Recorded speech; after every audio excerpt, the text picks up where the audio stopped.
Kita semua tahu bahwa dari tanah Batak telah lahir banyak pejabat negara, banyak pemegang kuasa, banyak pengacara hebat, banyak orang yang namanya bergema sampai Jakarta, sampai Batavia.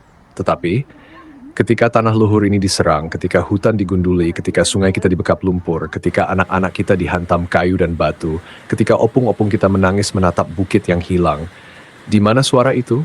Di mana suara para pemegang kuasa? Di mana mereka yang dulu dibesarkan oleh tanah ini, tetapi hari ini tak sanggup mengucapkan satu kata pun untuk membela tanah leluhurnya. Mungkin mereka tersandera oleh jabatan, mungkin oleh kekayaan, mungkin oleh kenyamanan hidup. Kita tidak perlu menyalahkan mereka, kita tidak perlu mengutuk mereka, karena perjuangan ini bukan untuk mereka. Perjuangan ini untuk kita, untuk anak-anak kita, untuk tanah yang kita injak, untuk hutan yang memberi kita napas, untuk marga yang kita bawa di dada. Jika mereka tidak bisa berbicara, biarlah kitalah yang berbicara. Jika mereka tidak bisa berdiri, biarlah kitalah yang berdiri. Jika mereka tidak bisa melawan, biarlah kitalah yang melawan.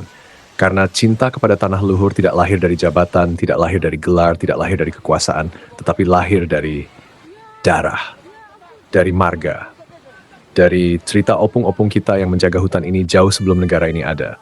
Dan bila perlu, kita pertaruhkan nyawa kita untuk mengembalikan hutan yang dirampas itu kepada pemilik aslinya, orang Batak, bangsa Batak, kita. Kita tidak menunggu siapapun, kita tidak mengemis suara dari siapapun, kita berdiri sendiri, kita berjuang sendiri, dan kita tidak akan mundur hingga tanah ini kembali kepada mereka yang mewarisinya sejak awal penciptaan. Dan sebelum video ini berakhir, lihatlah anak-anak ini yang bernyanyi di gereja, polos, murni, penuh harapan. Inilah wajah masa depan Batak. Inilah pewaris tanah ini.